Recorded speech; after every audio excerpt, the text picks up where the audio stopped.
I hid my twins from their Mafia boss father for 4 years. New name, new state, new life. Then one quiet afternoon in my small-town library, I heard expensive shoes on the floor behind me, and a voice I prayed I would never hear again said, "They are beautiful children, Emma. They have my mother's chin." He had surveillance photos of my kids. He knew their names, their school, their routines. He knew everything.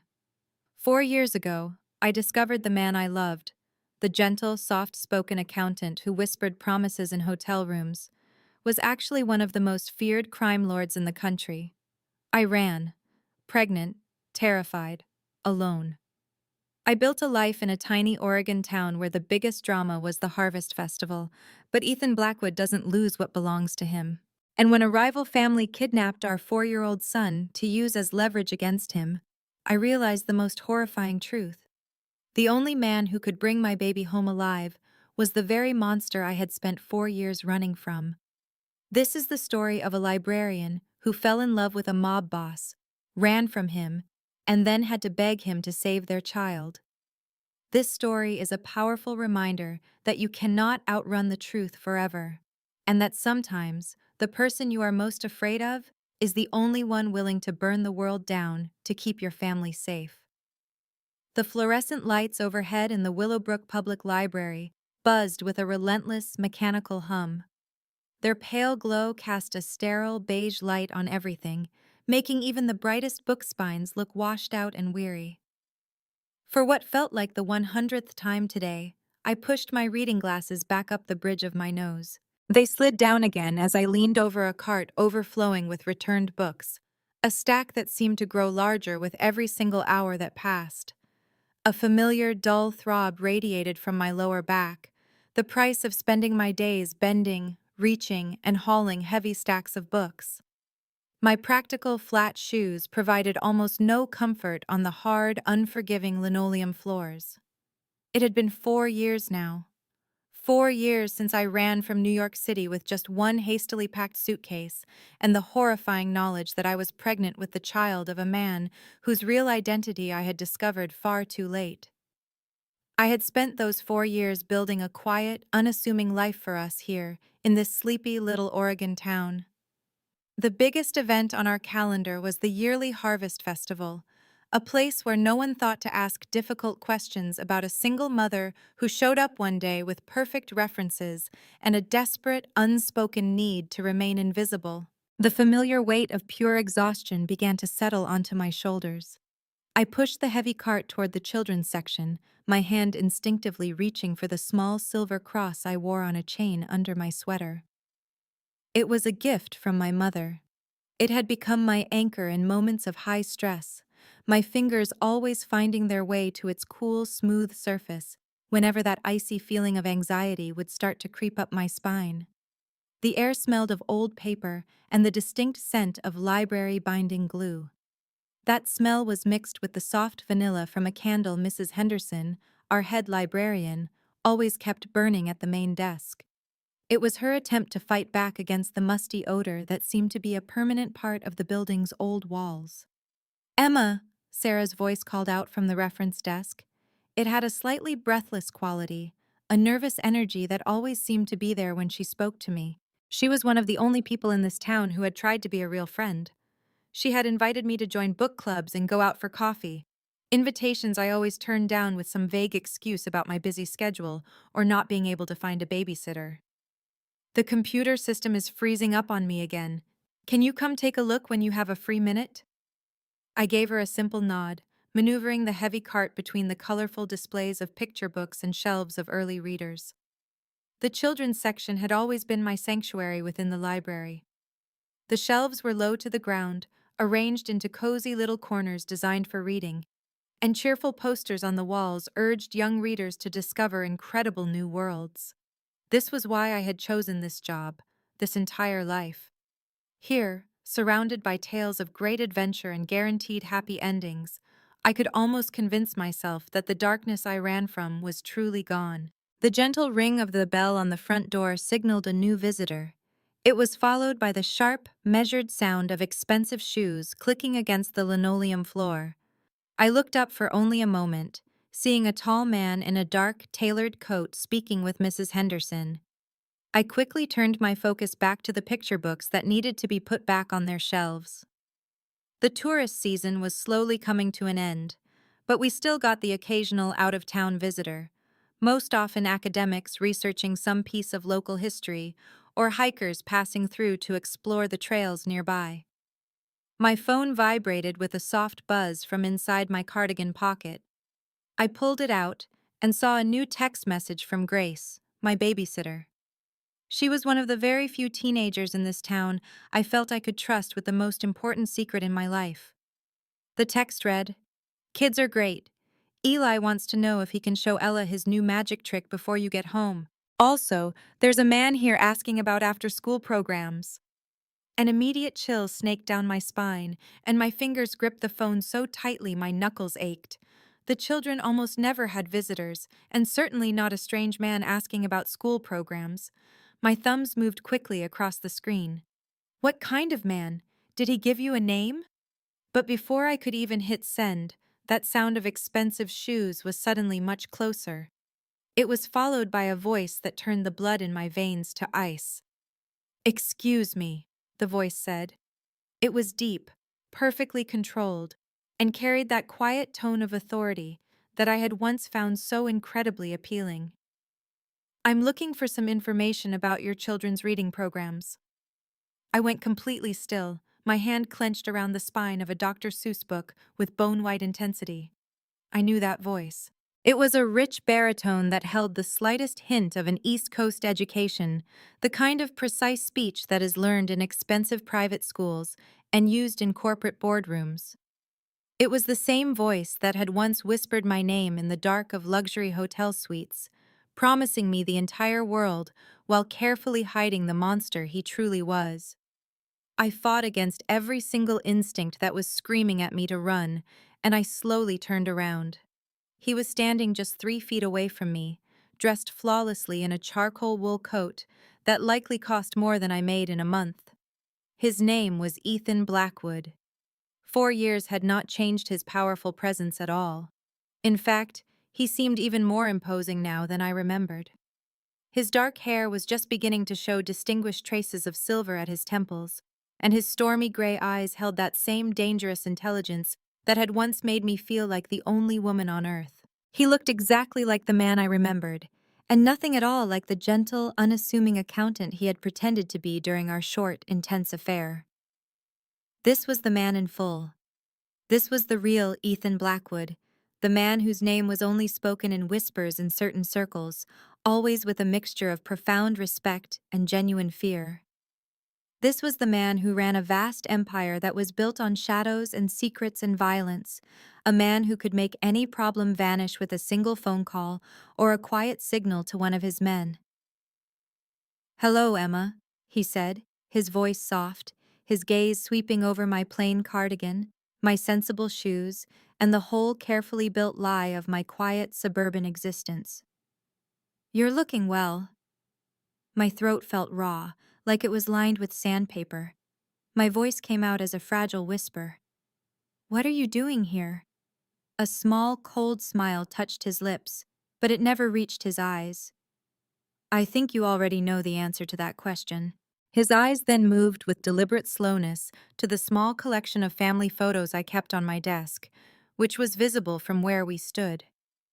His gaze stopped, lingering on the pictures of 2 small children with dark hair and their father's impossible-to-miss gray eyes. "They are beautiful children, Emma.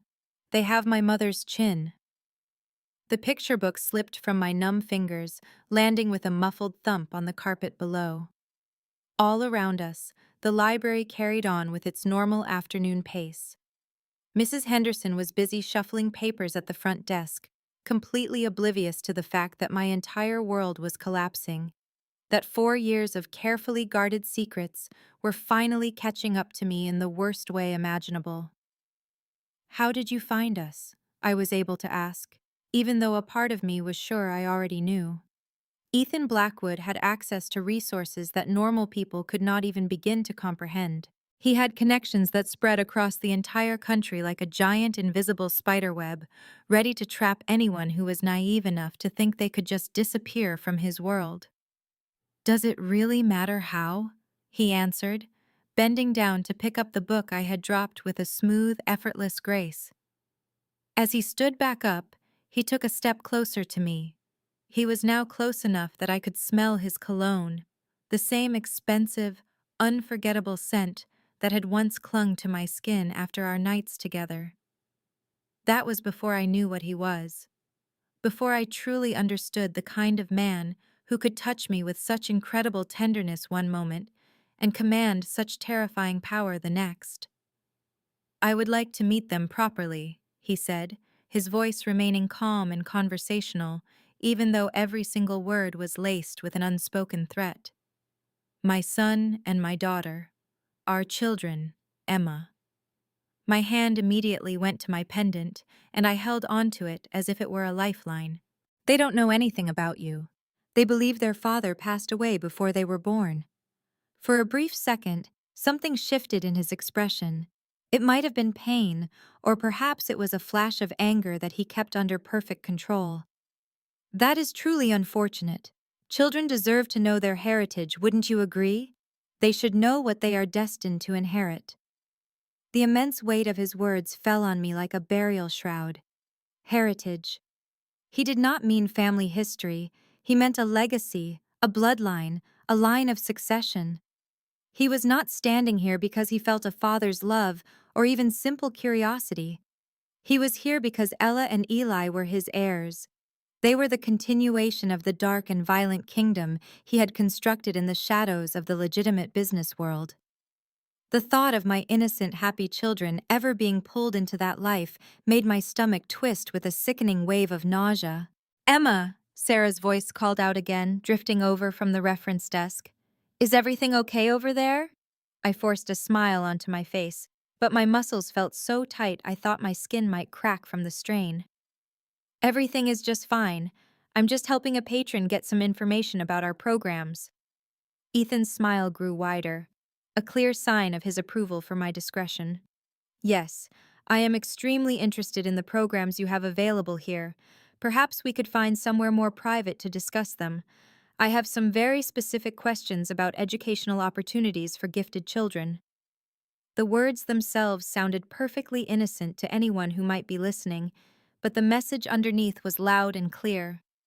This was not a conversation that was over. He was not going to leave this town until he got exactly what he came for. My children, his heirs. The future he had never known was taken from him until just recently. My eyes darted toward the small conference room that we used for our book club meetings. I tried to weigh my options. I could say no, cause a loud scene, and scream for help. But Ethan Blackwood was not the kind of problem that could be handled by a small-town police department. Creating a public disturbance would only succeed in drawing unwanted attention to Ella and Eli. Whatever dangerous game we were about to begin, it had to be played far away from the eyes of innocent people. "The conference room is available," I said at last, my voice sounding much steadier than I actually felt. "We can discuss any programs that you might be interested in." He gave a short, almost approving nod, as if I had just passed some kind of unspoken test. As I began to lead him down the hall toward the small room with its oval table and encouraging motivational. As I scanned the posters on the wall, the window caught my reflection. The woman who stared back at me was a stranger who looked much older than her 32 years. She had lines of constant worry etched around her eyes and held herself with the stiff caution of a person who always expected a threat to appear from nowhere. The 4 years of calm, the beautiful and ordinary life I had carefully constructed for my children, was about to be completely destroyed. And even with a cold terror running through my veins, a treacherous part of my soul acknowledged a truth I had fought so hard to bury. Seeing Ethan again was a harsh reminder of why I had ever loved him, and a perfect illustration of why he was now more of a danger to me than ever before. The conference room felt suffocating now that Ethan was in it, his wide shoulders and powerful presence making the happy reading posters on the wall look utterly ridiculous and out of place. My hands were shaking just a little as I pulled the door closed behind us. The gentle click of the lock echoed in the tense quiet, sounding like a judge's hammer coming down to seal my terrible destiny. Bright afternoon sunlight poured through the one window, painting long, dark shadows on the old carpet. I found my mind automatically measuring the steps to the door, guessing how long it would take me to run, and knowing how pointless that escape would be. "Please have a seat," Ethan said. But it was not a question. It was a command. He pulled out one of the small chairs for me, an act of old-fashioned politeness that felt like a cruel joke in this situation.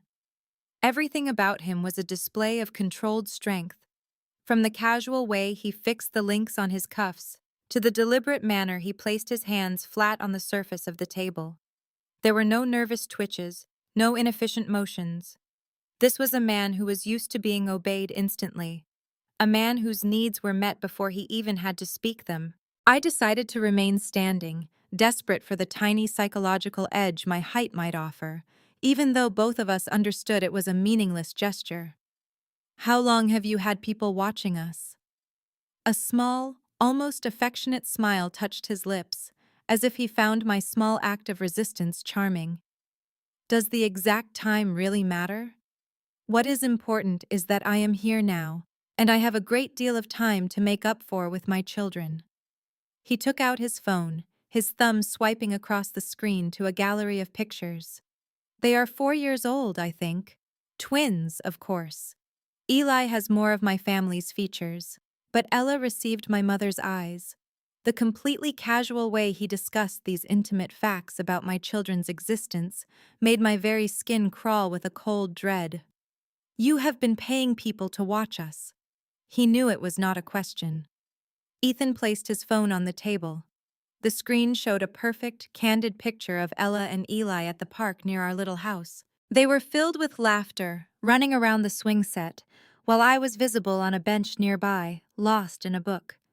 It was a professional quality photograph, captured with expensive gear from a great distance, suggesting a powerful telephoto lens and patient, careful surveillance. "Did you honestly believe you could just disappear from my life forever, Emma? Did you think I would never find out that I was a father?" My legs suddenly felt like they could no longer support me, and I collapsed into the chair he had offered just moments before.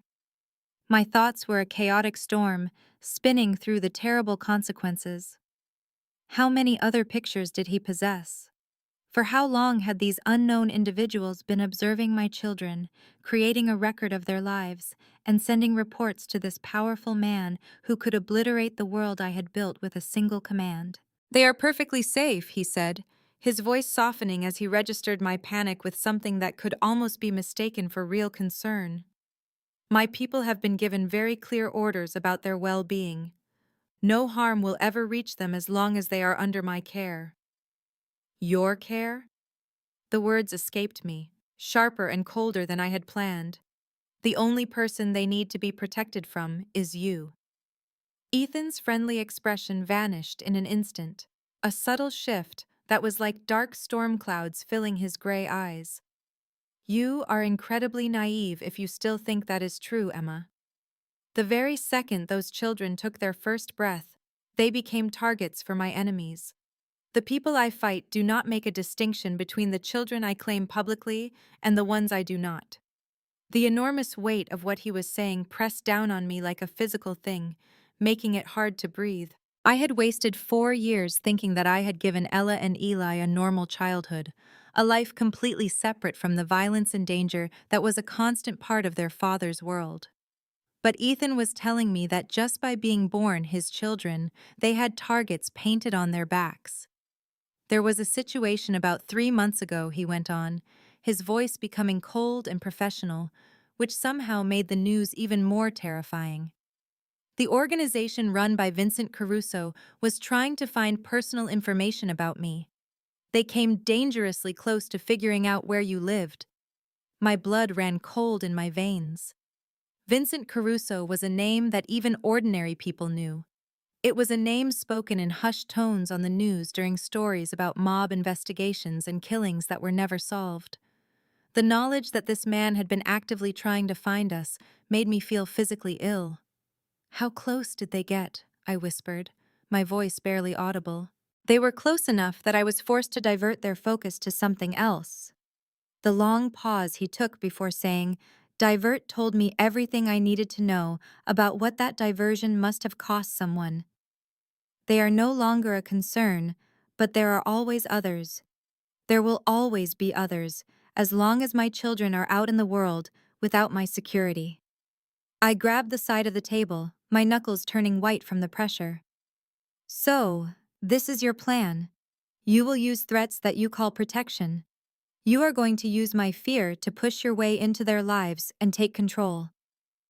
Ethan leaned back in his chair, watching me with that same piercing focus I remembered from the short time we had spent together 4 years ago.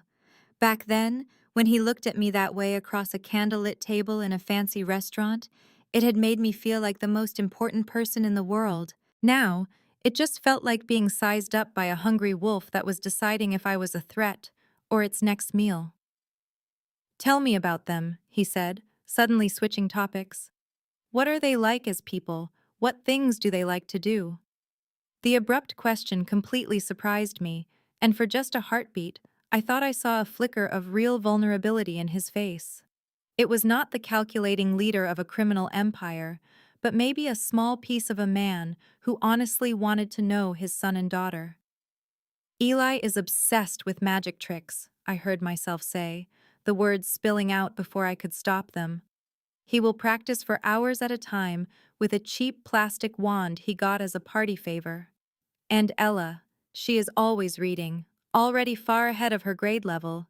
She wants to be a veterinarian when she grows up, because she says that animals need good people to be their voice." As I talked, something in Ethan's hard expression seemed to melt away. I saw a hint of warmth there that I never would have anticipated. "They are intelligent children." "That is good. Intelligence is a vital trait in our family." The way he said our family was not lost on me. "What about their health? Are there any medical problems I should know about?" "They are both in perfect health," I answered defensively, and I immediately wished I could take the words back. Every single piece of information I shared with him was just one more strand he could use in the complicated web he was spinning around our lives. "Excellent.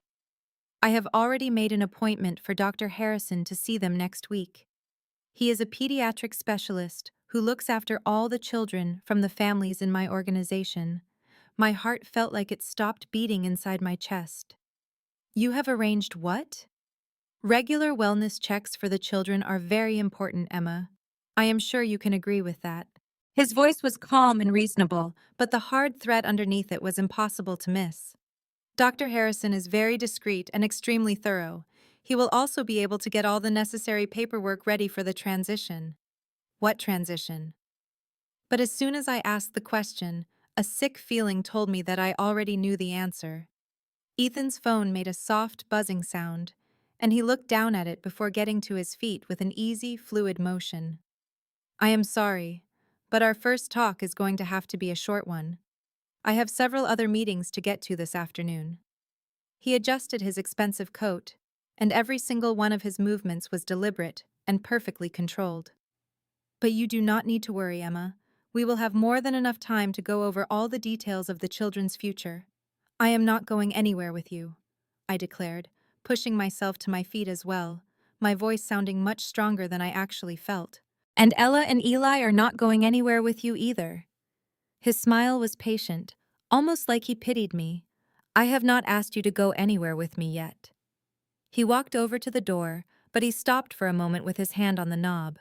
"Oh, and Emma, I thought you should know that I have gone ahead and purchased the house directly next to yours."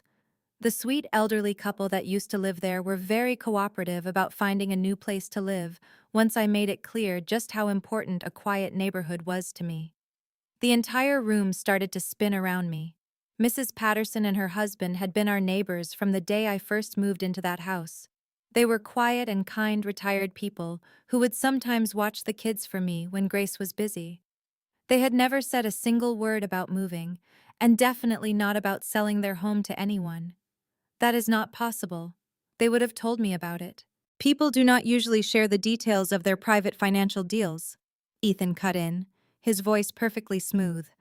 That is especially true when those deals involve a very generous payment in exchange for their silence.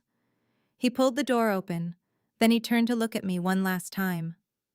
I will be staying in town for the foreseeable future, Emma. I believe it is about time I started to get to know my children properly. Would you not agree? And with those final words, he was gone. He left me all alone in the conference room with the faint smell of his expensive cologne and the horrible, crushing knowledge that the life I had so carefully built was already falling apart. Looking through the window, I saw him walk to a polished black sedan where a driver was waiting for him with the car already running. He was professional, efficient, and completely alien in our small town, where the fanciest car you ever saw in this parking lot was the mayor's Honda from 5 years ago. My phone buzzed in my hand. It was another message from Grace. The man left, but he wanted me to tell you he is looking forward to seeing you soon. He was very nice. The kids want to know if he was here to set up a play date. A play date? If only the situation was that innocent. If only Ethan Blackwood was nothing more than an ordinary father trying to schedule some fun activities for his kids, instead of a very dangerous man who had come to claim the heirs he never realized he had lost. I fell back into the chair, my legs giving out as the reality of what had just happened finally crashed over me.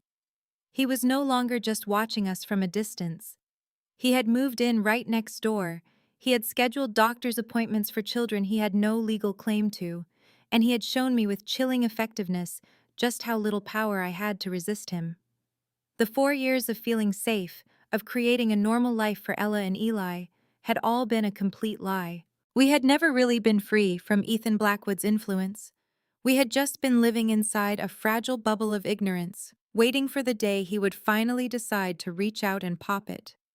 And that day, the most terrifying thing was the voice that slithered into the back of my mind. It was a traitorous thought, a sickening whisper that suggested Ethan might be right. He was right about protection. This is the truth of the world. Power is what keeps you safe.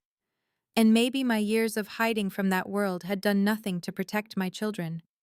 Maybe it only made them helpless in ways I was too naive to even consider. Stay with me here, because you need to understand how quickly a life can unravel. The drive back to my house was a complete blur of rising terror. My hands were clamped onto the steering wheel of my old Honda, my knuckles shining bone white. Every single street corner felt like it took a lifetime to turn. Every red light was an endless pause, a moment where my imagination spun out of control, creating one horrible scene after another. What was I going to discover when I finally got to our little house on Maple Street? Was Ethan going to be there already, sitting in my living room, making himself at home?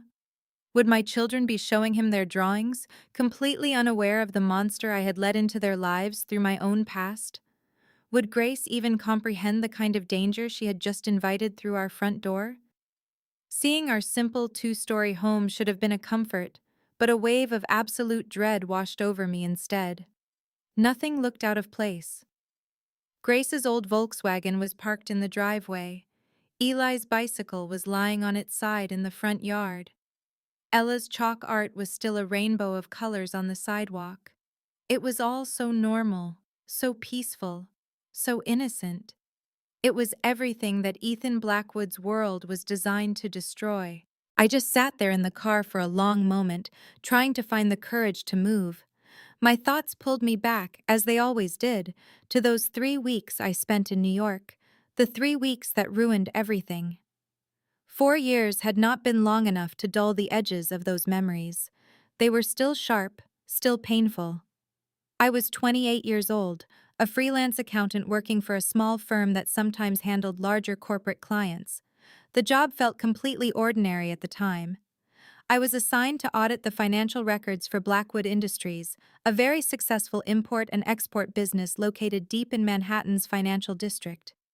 Ethan was impossibly charming from the very first day we met, apologizing for the long hours the audit would require. He had expensive lunches delivered to my temporary office.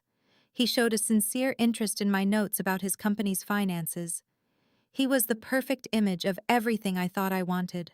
He was sophisticated, incredibly successful, and he paid attention to me in a way that made me feel like I was truly special, not just some ordinary girl. So when he invited me to dinner during my second week there, I immediately said yes. That dinner turned into drinks at his exclusive private club, and that led me back to his stunning penthouse apartment that looked out over Central Park. I let myself believe I was living in some kind of modern fairy tale. It was 3 weeks of incredible intensity, but it felt like 3 entire months. We ate at expensive restaurants where the staff all knew his name. We watched Broadway shows from inside a private box. We took weekend trips to his enormous house in the Hamptons. We made love between Egyptian cotton sheets as the sound of the ocean waves whispered just outside the floor-to-ceiling windows. He had a way of making me feel like I was the only woman on the entire planet, as if his whole life had just been a long wait to finally find me. The night that my world shattered, I decided to surprise him at his office. I brought takeout from his favorite Italian place, thinking we could work late together and maybe find a few quiet moments between looking at spreadsheets. His assistant was already gone for the day, and the entire building felt strangely silent as I walked toward his huge corner office with its incredible view of the city. But I stopped when I heard his voice coming through the partially open door. The sound of that conversation turned my blood to ice. It was Ethan's voice, as calm and as controlled as always, but he was talking about territory disputes and how to handle payment collections. He casually mentioned a man named Rodriguez, who had been dealt with because he failed to pay what he owed. He was methodically planning what could only be described as brutal violence, and he discussed it all with the same detached tone he used when we reviewed the company's quarterly financial projections. I stood frozen in that dark hallway, the containers of food growing cold in my hands. The man I thought I was falling in love with was revealing his true self, and he was someone I had never known at all. When his meeting was over, he found me standing there, my face pale and my body shaking. He knew instantly that I had heard far too much. "Emma," he had said. His voice was so gentle, so full of concern. It was the same voice he had always used to comfort me when I was stressed about work or worried about my family. "Come inside my office, just let me explain everything to you." But I knew there was no explanation that could ever fix what I had just heard. There was no excuse that could make any of it okay. I dropped the food and I just ran. I took nothing from his apartment except for my purse and the horrifying knowledge that I had been sleeping next to a man whose business was built on broken bones and people who just disappeared. The pregnancy test showed positive 2 weeks after that, long after I had already escaped New York and was hiding with an old college friend out in Oregon. By that time, I had already made up my mind. Ethan Blackwood would never, ever know about the children I was carrying. Whatever feelings I once had for him had twisted into a constant, bitter taste of fear and betrayal. The sound of my own front door creaking open pulled me sharply back into the present moment. Grace stepped outside, her teenage face glowing with an excitement that made my stomach twist into a painful knot. "Mrs. Collins, you are not going to believe what happened today." This incredibly distinguished man stopped by. He was asking about after-school programs, and when I told him about Ella and Eli, he got so interested in meeting them. He mentioned that he might have some special educational opportunities for gifted children. I managed to force a weak smile as I finally got out of the car, my legs feeling shaky from everything that had just happened. "What exactly did he say to you, Grace?" "Oh, just some questions about what they like to do and what they are good at." He was so impressed when I told him all about Eli's little magic shows and the advanced level that Ella is reading at. She grabbed her backpack from the porch, completely unaware of the terror that was rising inside of me. "He left his business card and said he really wanted to set up a proper meeting with you to talk about the possibilities. Is that not the most exciting thing?" My fingers were trembling as I took the business card she offered me. It was printed on heavy paper, expensive and professional, with embossed letters that spelled out E. Blackwood, educational consultant. There was a phone number, but there was no business address. It looked clean, respectable, and it was a complete and total lie. "Where are the children right now?" I asked, fighting to keep my voice from shaking. "They are inside doing their homework. Ella is working on her spelling words, and Eli is trying to finish that math worksheet that has been so hard for him." Grace swung her bag over her shoulder and started walking toward her car. "Oh, and Mrs. Collins? He really did seem like such a nice man. He was very polite and just wonderful with the kids. Eli even showed him that card trick, the one with the disappearing coin, and you know what? That man acted like it was the most incredible thing he had ever witnessed in his life." My heart seized up at that image. My innocent son, my trusting little boy, performing for the man whose blood was flowing through his own veins, the monster who could tear our entire world apart with just one word. After Grace drove away, I just stood on my porch for a minute, looking at the house right next to ours. The Pattersons' little ranch home seemed the same as it always had, but now I saw things I had missed before. The for sale sign that had been in their yard was gone now. When did they take that down? The windows, which had always been open to let in the fresh air, were now shut tight and covered with blinds. Even the beautiful flower garden that Mrs. Patterson loved so much looked neglected, even though the soil was damp from being watered recently. My phone vibrated in my hand.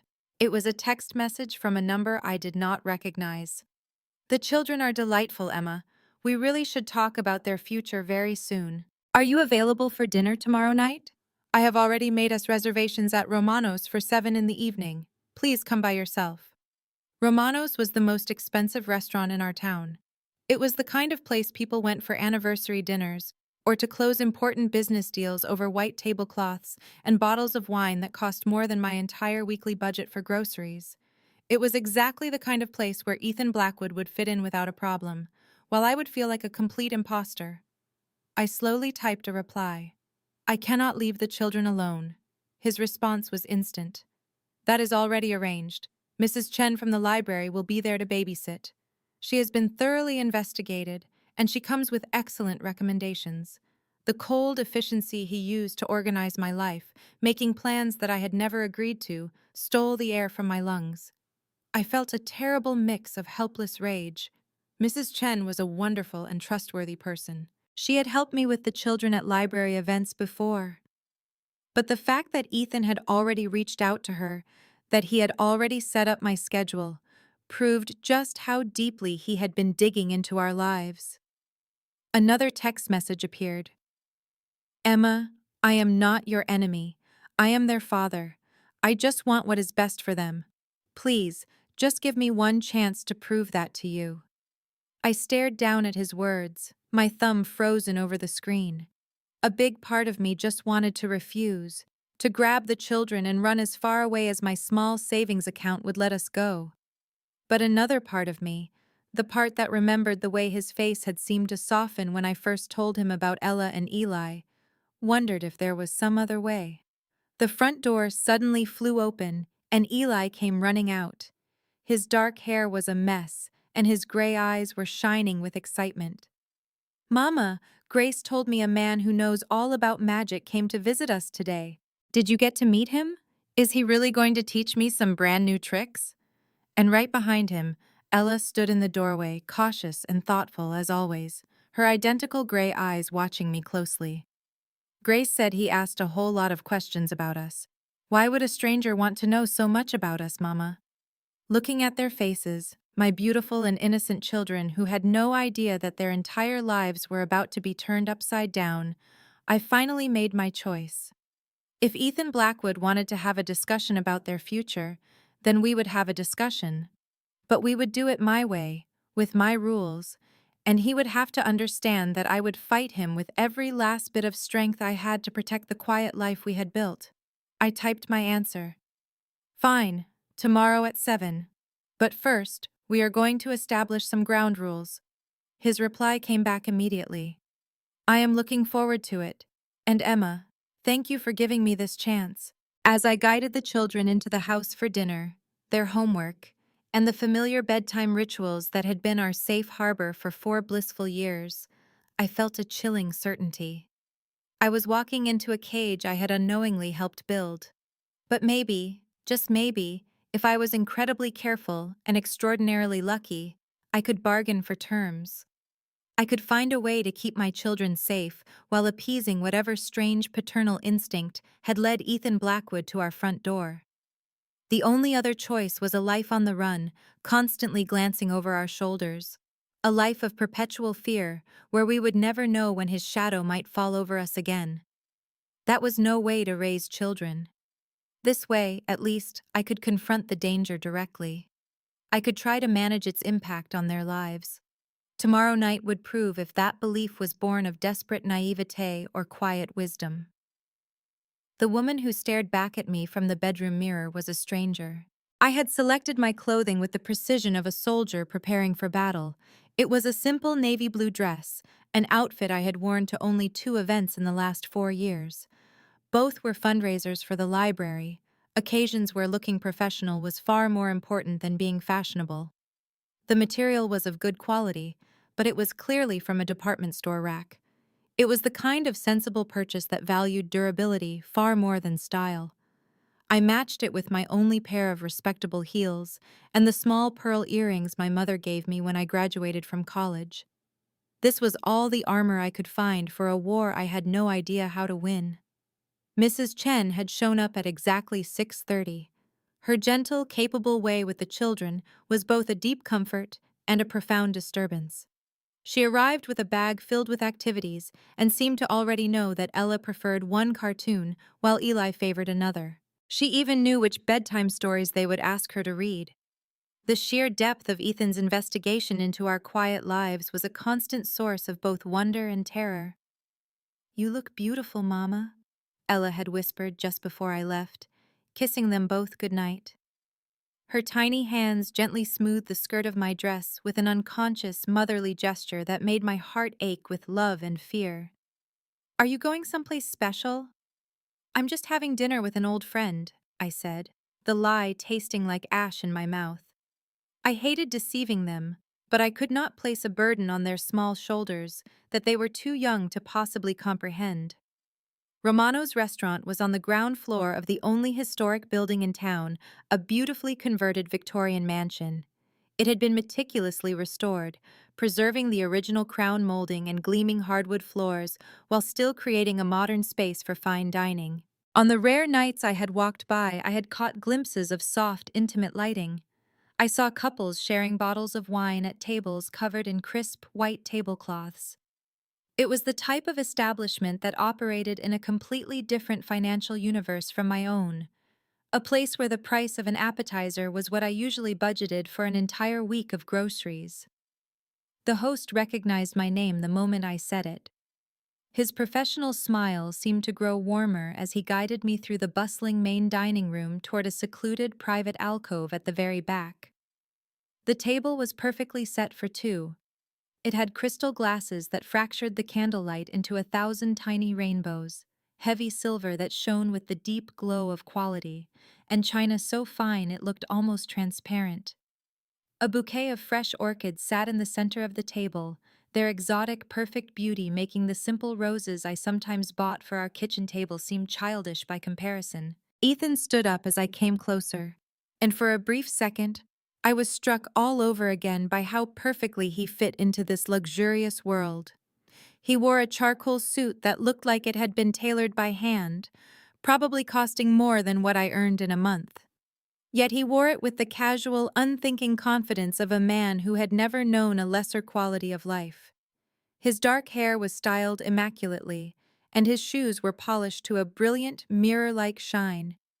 Every single detail about him radiated an aura of immense power and wealth, causing other diners to look his way with a mixture of open curiosity and deep respect. "Emma." He stepped forward to pull my chair out for me, his hand resting for a moment on my shoulder as I took my seat. That simple touch sent an unwanted shiver racing through my entire body. It was a ghost of a feeling, a muscle memory from a long ago time when his touch had been something I welcomed, something I cherished, something I craved. "You look lovely." "Thank you," I replied, my voice stiff and formal. I quickly folded my hands in my lap, hoping to hide the fact that they were trembling. The wine he poured was a vintage I did not recognize, and he had not bothered to ask my preference. It was a deep, rich red, and was likely worth more than I cared to even imagine. I cannot stay for long. Mrs. Chen has to be home by 10 o'clock. His smile told me he knew exactly how late Mrs. Chen was available, and it was considerably later than 10. Of course, he said smoothly. We should order right away then. He caught the waiter's eye with a nearly invisible gesture that brought the man hurrying to our table. The sea bass is magnificent here, he stated, not asked, and I believe they have a special preparation for it tonight that you might enjoy. The completely casual manner in which he ordered for both of us, predicting my tastes with an unsettling precision, was an uncomfortable echo of our past life together in New York. Back then, he always seemed to understand what I wanted long before I figured it out myself, whether it was about food, wine, or experiences I had never dreamed I would have access to. When I was 28 years old, I had mistaken his certainty for romance and sophistication. Now, at 32, it felt like nothing more than a form of control, a subtle manipulation. How did you actually find us? I asked after the waiter had gone, keeping my voice low so it would not travel to the other tables. I want the real story this time. Ethan swirled the dark wine in his glass, looking down into the liquid as if it held the answers to the universe's most profound secrets. Vincent Caruso's people were much closer than I originally told you. They managed to trace you to Portland, and from there they began methodically searching the surrounding towns. It was truly only a matter of time before they knocked on your door. A cold dread spread through me, chilling me to the bone. My worst fears had been confirmed. How long do we have before they make another attempt? They will not, he said, his voice imbued with absolute, unshakable conviction. Vincent and I came to an understanding last week. We discussed territorial boundaries and certain family protection protocols. He has consented to direct his business interests somewhere else. The sanitized corporate language did nothing to hide the brutal reality of what he was saying. Vincent Caruso had been dealt with, either through a negotiation backed by terrifying threats, or by a more final, permanent solution. Regardless of the method, the threat he posed was now gone. It had been erased by the man sitting across the table from me with the same casual ease he had used to order our meals. And what about the next threat? I pushed, refusing to be placated. Because there will always be others, will not there? Ethan gave a slow, deliberate nod, his expression turning grave. There always are, Emma. That is the fundamental nature of the business I inherited from my father, the empire I have expanded upon. But all threats can be managed. They can be neutralized or redirected. What truly matters is possessing the resources and the connections to always remain one step ahead of them. Our appetizers were delivered, each plate a delicate composition that appeared more like a piece of modern art than something to be eaten. I poked at the perfectly seared scallops with my fork, my appetite completely gone, crushed by the heavy weight of our conversation and the terrifying meaning behind his words. "What is it exactly that you are proposing?" I finally asked. I put my fork down and looked directly into his eyes, forcing him to meet my gaze. Because I will not, under any circumstances, expose Ella and Eli to that kind of violence, no matter what kind of protection you claim you can offer. I am proposing a partnership, he said, his voice low as he leaned forward. A meticulously structured arrangement. One that accepts the reality of our situation while safeguarding what is most important to both of us. He reached inside his suit jacket, pulled out a thick folder, and placed it squarely on the table between us. The folder was filled with documents, each one organized with the same exhaustive care he had applied to everything else. Tonight, I purchased a house here in town. It is large enough for all of us, secure enough to guarantee our safety, and comfortable enough to offer the kind of life that our children truly deserve. I stared at the folder, but did not reach for it. I knew with a sinking feeling that whatever papers were inside that folder signified the definitive end of the quiet, independent life I had fought so desperately to create for us. You want us to live with you? I want our children to have genuine stability, unwavering security, and access to opportunities that go far beyond what this small town can ever provide. His tone was still calm, perfectly reasonable, but I could hear the unbending steel just beneath the surface. I am talking about excellent schools, rich cultural experiences, world travel, and connections that will benefit them for their entire lives, no matter which paths they eventually decide to follow. And what role would I have in this new arrangement? The question emerged sounding far more bitter than I had meant it to. Your property? The mother of your children who is simply expected to be thankful for any small piece of attention you decide to throw her way? For a split second, something shifted in his eyes. Maybe it was hurt, or perhaps it was genuine shock at how I saw his proposal. You would be my partner, Emma.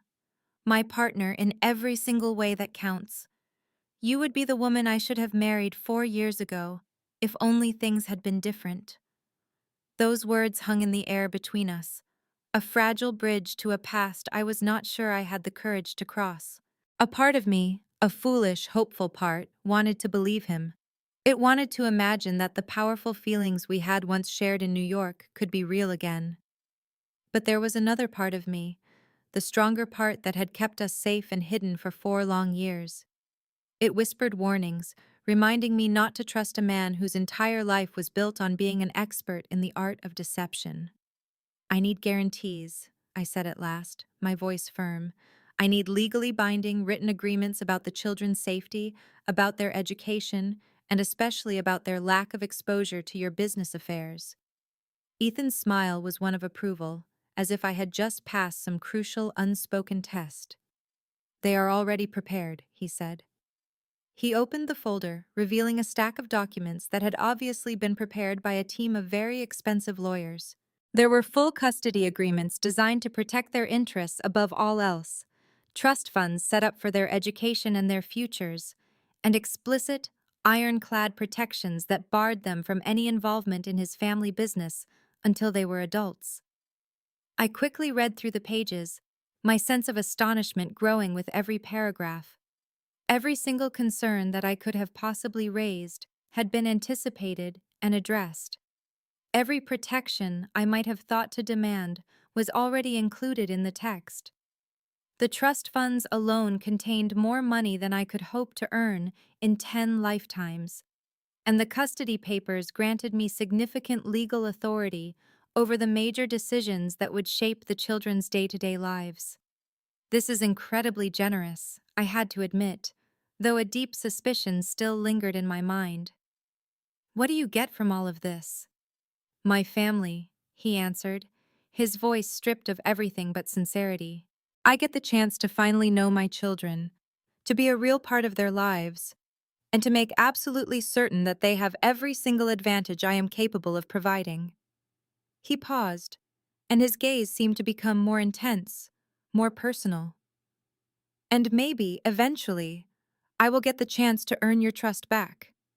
It is a chance for us to rebuild everything we threw away 4 years ago. The raw vulnerability I heard in his voice was a complete surprise, throwing me back to certain moments in New York. Back then, his ironclad control would sometimes slip, just for a second, revealing the real man hidden beneath the powerful public image. I had fallen in love with those brief flashes of honesty, the hint that underneath all his wealth and sophistication was a person who craved connection just as much as he commanded total respect. The house is completely prepared for you to move in, he went on, his tone shifting back to business, Mrs. Patterson gave the neighborhood and the local schools a glowing recommendation. I am confident that Ella and Eli will find the change to be almost effortless. Of course, he had already spoken with Mrs. Patterson. He had studied us completely, learning the rhythm of our lives, the names of our friends, and every single one of our customs. The realization should have sparked outrage inside me, but what I felt was a strange respect for his meticulousness. Power like Ethan Blackwood's offered a brutal kind of protection, a truth I was only beginning to understand. Keep listening, and you will see just how absolute that protection could be. He was a man who planned every move, and his plans always succeeded. My phone vibrated. A message from Mrs. Chen confirmed it. The children were sound asleep, and all was quiet. I could take my time. He had even orchestrated my babysitter, her text arriving at the perfect moment to prove he had accounted for everything. He had anticipated all my anxieties and cleared every single path to his inevitable question. I told him I needed to think, but we both understood I had no real choice left. Ethan made it painfully obvious that staying where we were was no longer an option. He knew that trying to run again would just put off the unavoidable and place my children in even more danger. With the effortless grace that defined his every action, Ethan called for the bill. "But do not take too long, Emma," he said, his voice a soft warning. "There are other parties with an interest in this situation, and they will not wait forever for me to guarantee my family's well-being." He delivered the veiled threat with the same gentle tone he had used to praise my dress, which made the menace feel 100 times more real. As he guided me toward my car, his hand rested possessively on the small of my back, a gesture that felt both like a shield and a chain. At that moment, I knew the debate had already concluded.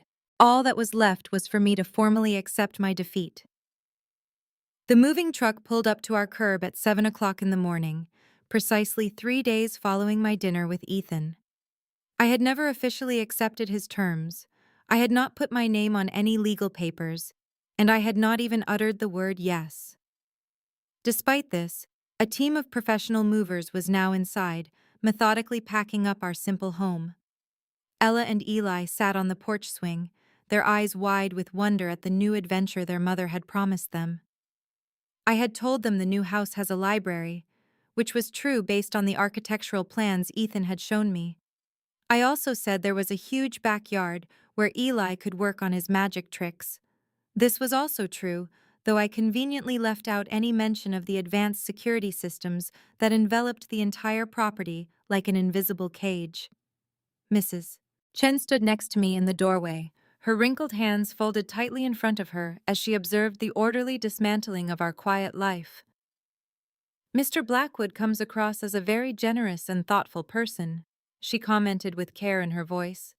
"The children are going to have opportunities in this new life that they might never have had otherwise."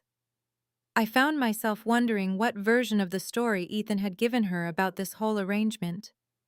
How had he justified his sudden reappearance in our lives and his immediate takeover of our family?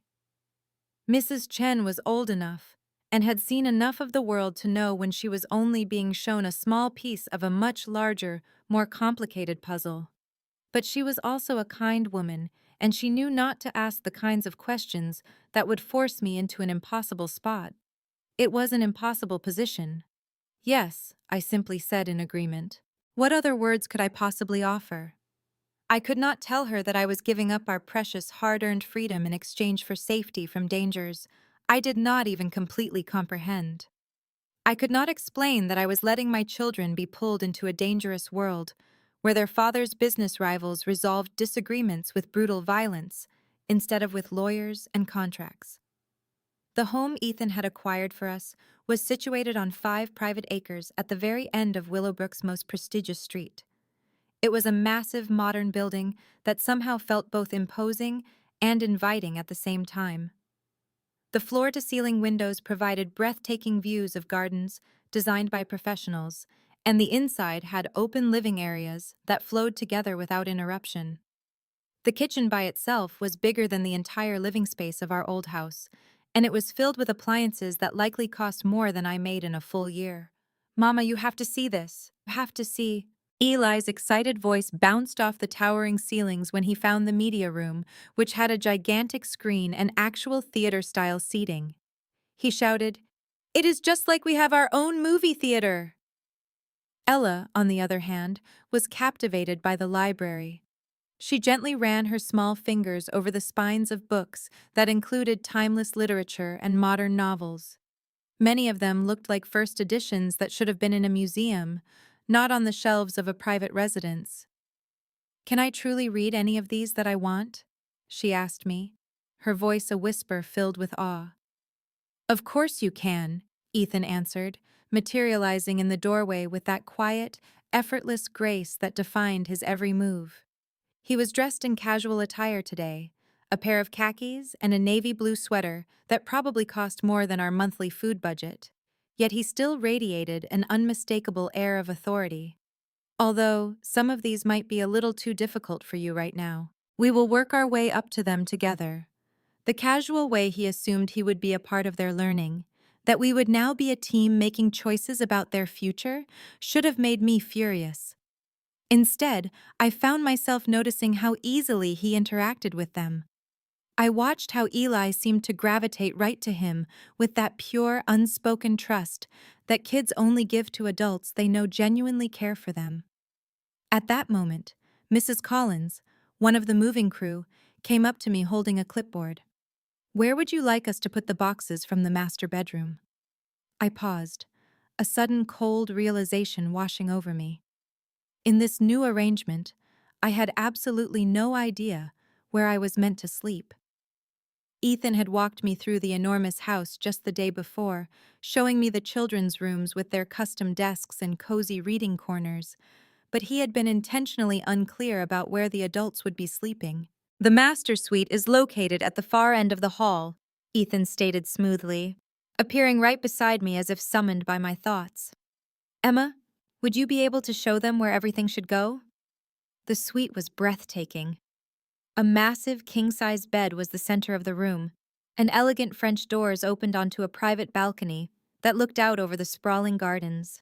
His clothes were already hanging in the giant walk-in closet, his expensive suits and designer casual clothes organized with military-level neatness. A much smaller section of the closet had been left empty for me, and the division of space made it perfectly clear that this was his room, and I was merely being offered a place within it. "We have to talk about some boundaries," I said, as soon as the movers had set down my luggage and left to work on other areas. "We need to manage the children's expectations about what our relationship is." Ethan's smile was patient, almost as if he were humoring a child. "And what sort of boundaries were you considering?"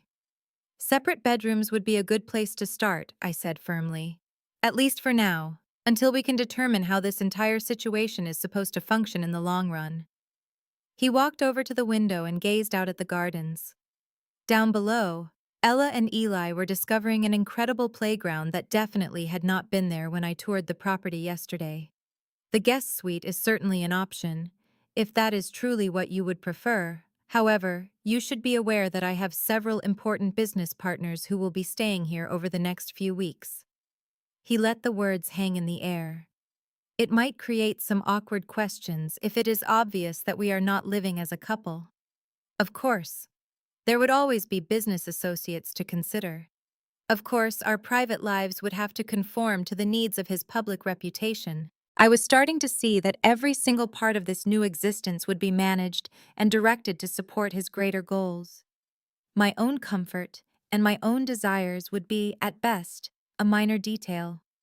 My phone suddenly began to ring, shattering my escalating sense of frustration. I did not recognize the number on the screen, but something about the timing of the call made me answer it, going against my usual rule of never picking up for unknown callers. "Am I speaking with Emma Collins?"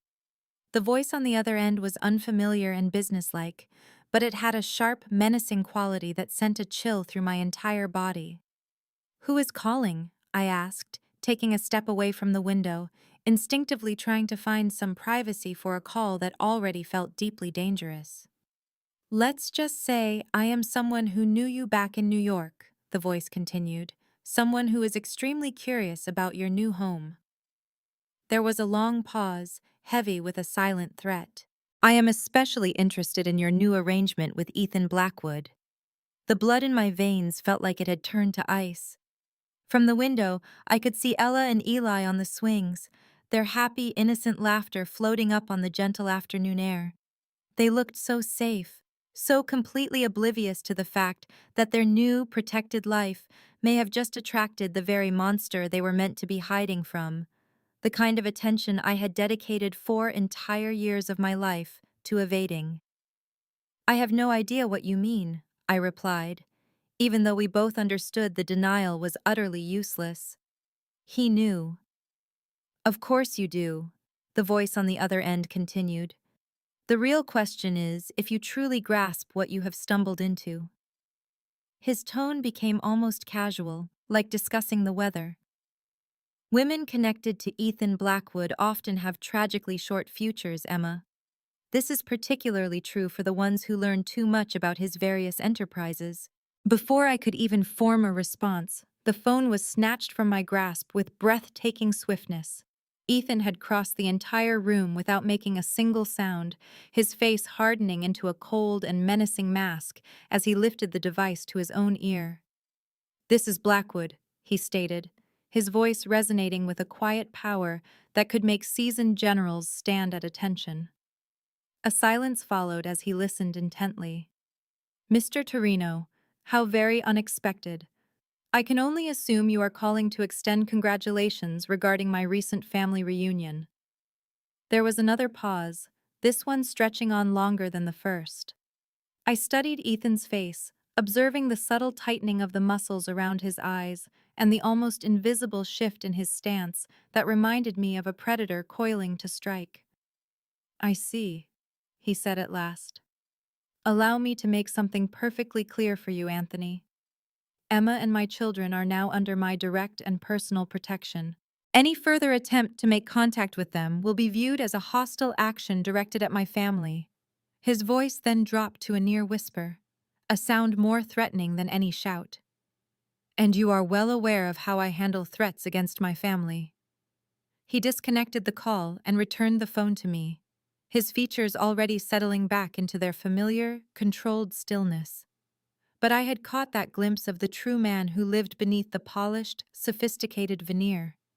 I had seen the one who had constructed an empire using calculated violence and absolute uncompromising ruthlessness. "Who was that?" I asked, even though a part of me was certain I did not want to hear the real answer. "Anthony Torino. He represents certain interests that would greatly prefer to see me preoccupied by personal matters, instead of concentrating on business expansion." Ethan walked over to the French doors, his eyes finding our children playing in the sunlit garden below. "He will not be calling you again." The absolute certainty in his tone was chilling, strongly suggesting that Anthony Torino's capacity for making phone calls might soon be permanently revoked. A section of my mind was appalled by the raw implication, yet another part felt a surge of intense satisfaction, knowing that the person who had dared to threaten my children would face severe consequences for his terrible mistake. "This is how our life is going to be from now on, is it not?" I said, the words feeling more like a statement of fact than a question. "Never-ending threats, constant watchfulness, and perpetual reminders that we now exist completely inside your world." Ethan turned away from the window, his slate-gray eyes locking with mine with a startling and profound intensity. "This is what your life has always been, Emma. You were simply unaware of it until now. The only difference is that today you have my protection, you have my resources, and you have the profound security that is granted by being a true part of my family." His family.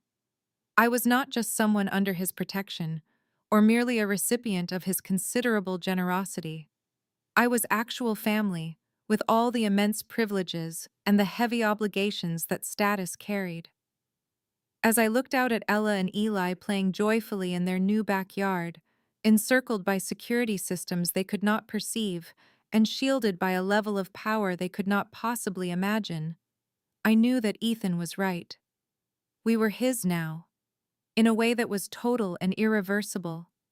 And even with every logical objection my mind could form, and despite every single fear about what this belonging would ultimately cost us, I was slowly beginning to realize that it might just be the one thing that could protect my children from dangers I was only now starting to comprehend. After 3 weeks in our new existence, I had nearly allowed myself to believe that Ethan had been correct about the shelter he provided. The children had adjusted to their new schedules with a resilience that filled me with both immense pride and a deep heartbreak. I was proud of their adaptability, but heartbroken that they had been forced to cultivate it at such a young age. Ella dove into the massive library with the fervor of a historian unearthing lost scrolls. Meanwhile, Eli would spend entire afternoons perfecting increasingly complex magic tricks in the sprawling backyard, all under the tolerant watch of Ethan's security personnel. The men who guarded us had transformed from imposing figures into familiar faces.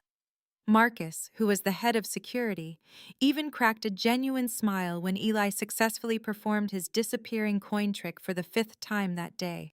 David, a guard who patrolled the perimeter, had assisted Ella in rescuing an injured sparrow and constructed a small rehabilitation shelter for it in the garden. They were always professional and incredibly discreet, but also surprisingly tender with the children, who simply saw them as friendly grown-ups and not as heavily armed protectors. Ethan himself had turned out to be a devoted father in ways that continued to both amaze and unnerve me. He never missed their bedtime stories, he helped with their schoolwork with seemingly endless patience, and he took sincere pleasure in their smallest victories. When Ella successfully read her first complete chapter book from beginning to end, he marked the occasion by taking our whole family to dinner at the finest family-oriented restaurant in the next city over. When Eli finally perfected a difficult card trick he had been struggling with for days, Ethan had arranged for a professional magician to come to the house and give him private instruction. Everything was shattered on a Tuesday afternoon. I had been working in the private home office Ethan had insisted on creating for me, handling correspondence for his legitimate business ventures, while the children were playing safely in the garden under Marcus's careful supervision. The work was absorbing, a challenge that reminded me of why I had once loved accounting before raw fear had forced me into hiding. Numbers never lied. Patterns always revealed to careful examination. I found a certain peace in creating order out of tangled financial records. My phone broke the silence just as I put the final touches on a quarterly review. Ethan's name flashed on the screen, and with it came that familiar jolt of awareness that always seemed to ambush me. 3 weeks of sharing a home had done nothing to weaken the intense physical pull that first brought us into each other's orbits. In fact, watching him interact with Ella and Eli had introduced complicated new dimensions to feelings I was still struggling to comprehend. Emma. His voice was sharp with a kind of urgency I had never witnessed in him before. It was controlled, but the tension beneath was impossible to miss. Where are the children? My eyes instantly shot to the window, fully expecting to see them climbing on the swing set in the backyard. What I saw instead was Marcus, one of Ethan's men, pacing frantically near the garden shed with his phone clamped to his ear, his expression hardened with worry. I could not see David, the other guard, anywhere. The yard, which should have been filled with the sound of my children's happiness, was utterly and unnervingly silent. "They are supposed to be right outside," I answered, my body already moving toward the glass doors leading to the patio. "Marcus is out there, but I cannot see them." "Get back inside the house now," Ethan commanded, and his voice was like a steel blade that cut right through my growing terror. "Lock every door and wait for me to call you back. Do not open the door for anyone else." He hung up before the storm of questions in my mind could even form into words. I ran out anyway, screaming Ella's and Eli's names as my heart pounded against my ribs like a trapped bird, against my ribs with a frantic, painful rhythm. Marcus emerged from around the corner of the shed, and the look on his face confirmed my deepest terrors before he had uttered a single word. "Mrs. Collins, we must get you back inside the house right away," he said, his hand already on my arm, guiding me back towards safety, with a gentle but firm pressure I could not resist. "Mr. Blackwood is now handling the situation." "What situation?" My voice was thin and reedy, pitched higher than normal and trembling with the hysteria I was desperately trying to suppress. "Where are my children?" I demanded. Marcus's jaw clenched for a fraction of a second. "Eli was taken from the back of the garden approximately 15 minutes ago. Ella is safe. She was inside using the restroom at the time it happened.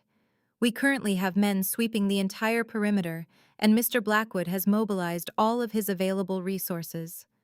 My world suddenly tilted on its axis, my vision starting to fade to gray around the edges, as the full weight of his words crashed down on me. Someone had stolen my son from his own backyard. My wonderful, trusting boy who performed his little magic tricks for anybody who would spare a moment to watch, who still genuinely believed that the world was an essentially good and safe place. He was the child whose gray eyes contained all of Ethan's sharp intelligence, but also held an innocence so pure it could break my heart with just a single look. Who? I finally managed to breathe out the word. Who took him from us? We are working to determine that now, Marcus answered, his professional calm doing absolutely nothing to soothe the raw terror that was clawing its way up my throat. Mr. Blackwood will find answers very soon. I discovered Ella inside the library. She was curled into a small ball in the large reading chair she had claimed for herself, her little body racked with deep sobs that felt like physical blows against my own chest. The instant she saw me, she flew into my arms, her story tumbling out in a torrent of words broken by desperate gasps for air. I was just in the bathroom, Mama, and when I came out, Eli was just gone. There was a strange man I did not know talking to Marcus. And then everyone started running everywhere, and nobody will tell me where Eli is. And I am so scared, Mama. I am just so scared. I clutched her tightly against me, stroking her dark hair as my own tears began to fall in a silent, steady stream. All the protection that Ethan had promised us, all the advanced security systems and the team of professional guards, had meant nothing. In the end, someone had still managed to steal my child. The safe place I had cautiously started to believe in had just proven itself to be as flimsy as every other illusion of security I had ever tried to build in my life. My phone rang again. It was Ethan's name on the screen, but when I finally managed to answer it, the voice that spoke was not his at all. Mrs. Collins, this is Anthony Torino. I think we had a very brief conversation a few weeks ago. The man's voice was slick and conversational, as if he were simply calling to make arrangements for dinner instead of holding my son's life in his hands. I have something in my possession that belongs to you. Where is he? The question came out as a low growl, every shred of civility burned away by a maternal rage that was hotter and more powerful than any fear. If you have hurt him in any way, he is perfectly safe, for the moment, Torino cut in smoothly. Model. He is a delightful young man, so well-mannered and so willing to trust, the voice on the phone said. He has been demonstrating his magic tricks for me while we wait for his father to show up. He said father, not his mother's new partner, not the man in the house, but father. Even the man who stole my son saw a truth that I had spent weeks trying to ignore. What is it that you want? I demanded, though I was certain the answer would be something impossible for me to provide. I want Ethan Blackwood to remove himself from certain business ventures that are in conflict with my own. It is not very complex. I just need a signed document that transfers his territorial rights and an assurance that he will aim his expansion efforts elsewhere. Torino went quiet for a second, and I heard the faint sound of cars in the background. He has 2 hours to think about my offer. After that, I am worried young Eli might just vanish with the same finality as his father's other business complications. The line went dead. I was left staring at my phone, while Ella held on to me with a grip born of pure terror. Just 2 hours. A man was giving Ethan Blackwood 120 minutes to decide between his vast corporate empire and the life of his son, as if there was ever any doubt about which one he valued more. Marcus appeared at the door, his face a mask of grim resolve. Mrs. Collins, Mr. Blackwood is on his way. He will be here in 20 minutes. He instructed me to tell you that every possible action is being taken to get Eli back home without harm. And what if that is not enough? I whispered, giving a voice to the dread that was consuming me from the inside out. What happens if this is the one thing he is unable to fix? The smile that touched Marcus's lips was as sharp as a knife, and it carried an unshakable belief in the man he worked for. Ma'am, you have not yet witnessed what Mr. Blackwood can truly do when someone threatens his family. Anthony Torino just made the final miscalculation of his entire life. When Ethan finally came, he did not come alone. He brought a small army with him. Not a literal one, but it was dangerously close. Dark sport utility vehicles swarmed the driveway, filled with men who moved with the discipline of special forces and looked out with the cold, methodical eyes of professional warriors. He stormed into our house like a hurricane, pulling Ella and me into a hug that felt as strong and safe as a stone fortress.